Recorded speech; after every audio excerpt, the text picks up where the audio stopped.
Hello दोस्तों, polytechnic T20 warrior channel में आपका स्वागत है। आज हम लोग मैथ का नेक्स्ट चैप्टर पढ़ने जा रहे हैं, जिसका नाम है स्फेयर यानी गोला। ठीक है, इससे पहले मेरे मैथ का सारे वीडियो प्लेलिस्ट में अपलोड है, आप वहां जाकर देख सकते हैं। अगर आप आज फर्स्ट टाइम वीडियो देख रहे हैं तो आप ज़रूर इसको सब्सक्राइब, लाइक और शेयर कीजिए अगर आपको अच्छा लगे तो अपने दोस्तों में। और हमारे प्लेलिस्ट में जाकर आप फिज़िक्स, केमिस्ट्री सारे वीडियो देख सकते हैं, जो कि डिप्लोमा और ITI को ध्यान में रखते हुए उसके सिलेबस को ही कंप्लीट किया गया है। अगर आपको कहीं पर भी कोई भी वीडियो में अगर कुछ अच्छा ना लगे, कुछ समझ में नहीं आता, आप हमको कमेंट कीजिए कमेंट सेक्शन में उस वीडियो के, तो वहाँ पर हम लोग आपको सोल्यूशन प्रोवाइड करेंगे। चलिए, मैं ज़्यादा बातें ना करते हुए मैं स्पेयर स्टार्ट करने जा रहा हूँ। स्पेयर के बारे में तो आपको सबको पता होगा, क्योंकि आप लोग क्रिकेट खेलते हैं तो बॉल जो होता है वो स्पेयर ही होता है। चलिए ठीक है, तो ये सब मैं ज़्यादा नहीं बताऊँगा स्पेयर क्या होता है। अब जैसे कि कोई स्पेयर है, मान लीजिए उसका रेडियस अगर R है, मान लीजिए रेडियस R है, ठीक है। तो पूछ रहा है कि ये गोला है, मतलब स्पेयर मतलब गोला, तो उस गोले का आयतन क्या होगा। आयतन क्या होता है, डायरेक्ट फॉर्मूला बता देता हूँ। तो उसका आयतन जो होता है 4/3 πr³ होता है, ठीक है। फिर गोले का आयतन मतलब वॉल्यूम। अब गोले का पृष्ठीय क्षेत्रफल निकालना हो, पृष्ठीय क्षेत्रफल मतलब पृष्ठीय क्षेत्रफल कितना होगा, तो ये जो होगा पृष्ठीय क्षेत्रफल, उसको क्या बोलते हैं 4πr², ठीक है। उसके बाद आपको बोलेगा कि कोई एक गोला है, ये तो मतलब पूरा भरा हुआ है स्फीयर, ठीक है। अगर मान लीजिए कोई खोखला गोला है, ऐसे गोला है, इसके बाद ये गोला है, जैसे कि मान लीजिए उसका कुछ मोटाई है, तो मान लीजिए कि बाहर का गोला है पूरा रेडियस R है और अंदर गोला है जिसका स्मॉल r है। तो पूछेगा इस खोखले गोले का आयतन क्या होगा। खोखले गोले का आयतन मतलब कि जो खाली गोला है, यानी स्फेरिकल सेल, ये जो सेल बन रहा है उसका आयतन क्या होगा। तो उसका आयतन जो होगा वो क्या होगा 4/3 πr³ मतलब बाहर का गोले का रेडियस और अंदर का गोले का रेडियस, तो इससे बन जाएगा, ठीक है। ये तो हुआ गोला से कुछ इंपॉर्टेंट बता। अब मान लीजिए अर्धगोला, अर्धगोला आ गया। तो अर्धगोला क्या होता है कि जैसे कि ये गोला हो गया, जैसे कि ये गोला हो गया और ये अर्धगोला हो गया, इसका रेडियस R दिया हुआ है, ठीक है ना। तो उस केस में जो आयतन यानी वॉल्यूम क्या हो जाएगा 2/3 πr³। इसका वक्र पृष्ठ जो हो जाएगा वो क्या हो जाएगा, वक्र पृष्ठ हो जाएगा 2πr²। और इसका जो संपूर्ण पृष्ठ यानी टोटल सरफेस एरिया जो हो जाएगा, संपूर्ण पृष्ठ वो क्या हो जाएगा टोटल सरफेस एरिया 3πr²। इसको याद कर लीजिए। ये तो ये हो गया। और एक और कंसेप्ट है, जैसे कि मान लीजिए कि अगर मान लीजिए कोई गोला दिया हो और उसके बाद गोला दिया हो, जिसको बोलते हैं स्फेरिकल सेल यानी गोलीय कोश। गोलीय कोश मतलब कि ये जो गोलीय कोश मतलब कि अगर जैसे कि मान लो कोई बाहरी गोला है जिसका रेडियस कितना है R दिया हुआ, ठीक है, और अंदर गोला है जिसका रेडियस R दिया है। तो आपसे पूछेगा कि जो गोलीय कोश बन रहा है, ये जो मोटाई इसका ये, तो उसका आयतन क्या होगा। तो अभी तो बताते हैं 4/3 πr³ - r³। ओके, ये हुआ गोला से रिलेटेड मतलब सारे थ्योरी। और कुछ इंपॉर्टेंट पॉइंट हम आपको बता देते हैं। जैसे कि अगर मान लीजिए कोई गोला हो, मान लीजिए गोला हो और उसको बेलन में ढेलना हो, मतलब बेलन बनाना हो, गोला से पहला अगर बेलन बनाना हो, तो उस केस में जो बेलन की, अगर पूछेगा कि बेलन की लंबाई बताइए, तो उसमें डायरेक्ट फार्मूला क्या हो जाता है 4/3 करिएगा इंटू जो गोले का त्रिज्या निकालिएगा, गोले का त्रिज्या बटा बेलन जो होगा उसका त्रिज्या मतलब रेडियस। ओके, चलिए, ये तो हुआ एक चीज़, ये एक चीज़ हुआ। उसके बाद अब हम लोग जैसे कि मान लीजिए कि ये गोला हो गया, ठीक है। अब मान लीजिए कि कोई भी गोला होता है, जैसे कि मान लीजिए कोई भी गोला होता है, जैसे कि मान लीजिए कोई भी गोला हो गया, कोई भी गोला हो गया, कोई भी गोला हो गया, तो उसका त्रिज्या क्या होता है, सभी जगह क्या होती है, समान होती है, ठीक है। त्रिज्या सभी जगह समान होती है, ये याद रखिएगा। उसके बाद क्या हो गया कि कोई मान लीजिए कि कोई अर्धवृत्त है, उसके ऊपर कोई शंकु रखा गया है, ऐसा बना, तो क्या होगा, इसका तो रेडियस सेम होगा, R होगा अर्धवृत्त का भी और इसका शंकु का भी, ठीक है। और शंकु का मान लीजिए कि ये हाइट है, मतलब यहाँ से यहाँ तक हाइट है, ठीक है, ये हाइट है। और रेडियस आर हो गया। तो उस केस में जो संपूर्ण पृष्ठ निकालते हैं, संपूर्ण पृष्ठ यानी पूरे भाग का संपूर्ण पृष्ठ यानी टोटल सरफेस एरिया, या वक्र पृष्ठ जो होता है,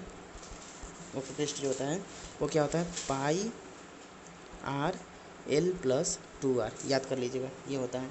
और वॉल्यूम जो होता है इसका टोटल फिगर का वॉल्यूम क्या होगा, 1/3 pi r square h plus 2r, याद कर लीजिएगा। ये तो हुआ। और एक और चीज़, जैसे कि अगर मान लीजिए कि कोई गोला बेलन दिया हो, ठीक है, और बेलन के ऊपर नीचे कोई अर्ध वृत्त इधर से और इधर से लगा दिया गया, दोनों का रेडियस मान लीजिए कि आर सेम में होगा और इसके बीच की दूरी है हाइट एच। तो उस केस में जो संपूर्ण पृष्ठ यानी टोटल सरफेस एरिया जो होगा वो कितना हो जाएगा, जिसको वक्र पृष्ठ भी कहते हैं, वो क्या हो जाएगा, 2 पाई आर एच प्लस 2r, याद कर लीजिए, एकदम याद करने का है।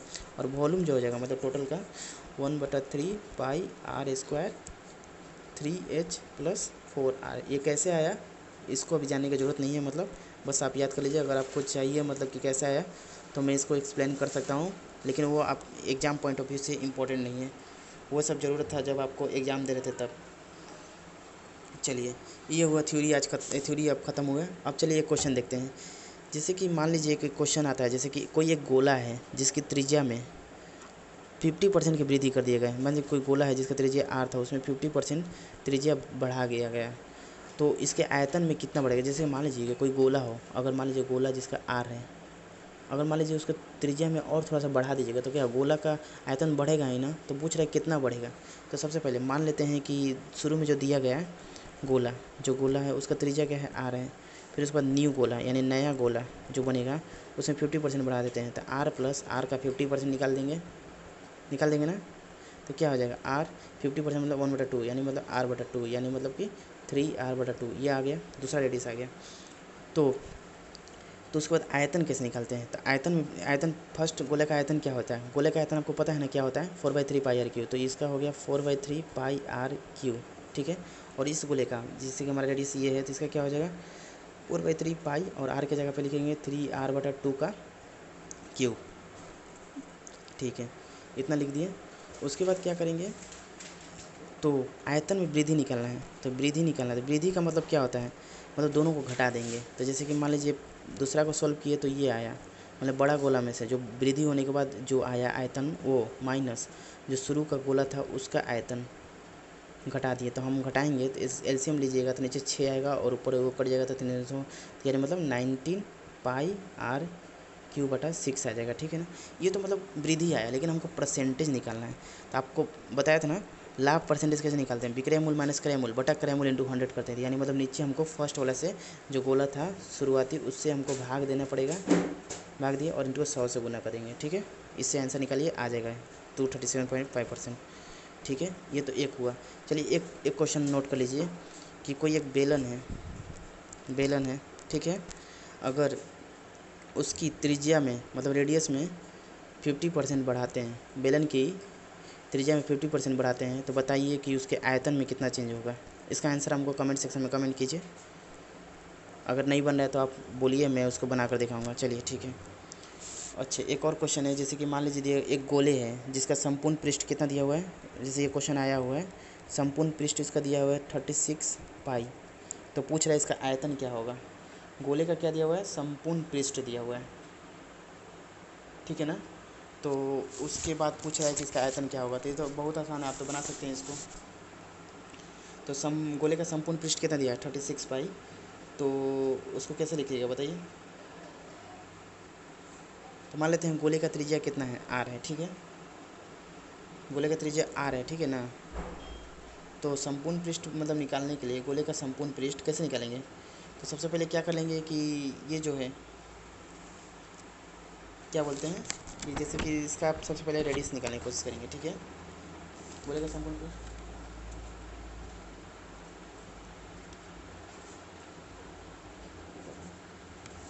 तो गोले का संपूर्ण पृष्ठ निकाल लेते हैं। तो मान लीजिए ये हो जाएगा 4 पाई आर स्क्वायर, मान लीजिए 4 पाई आर स्क्वायर दिया है, गोले का संपूर्ण पृष्ठ, अगर वो 36 पाई के बराबर हो गया, ठीक है, तो ये पाई पाई कैंसिल हो गया, 4 9 36 हो गया, तो आर का वैल्यू कितना हो गया 3, यानी रेडियस हमारा 3 आ गया यहाँ से। तो फिर उसके बाद गोले का आयतन निकालना है, तो गोले का आयतन बराबर फार्मूला क्या होता है, 4/3 पाई आर क्यू होता है, ठीक है। तो 4/3 पाई की जगह पाई 22/7 और आर का वैल्यू क्या हो गया 3 का स्क्वायर, इसको सॉल्व कीजिए तो आ जाएगा कितना 36 पाई सेंटीमीटर स्क्वायर, ठीक है।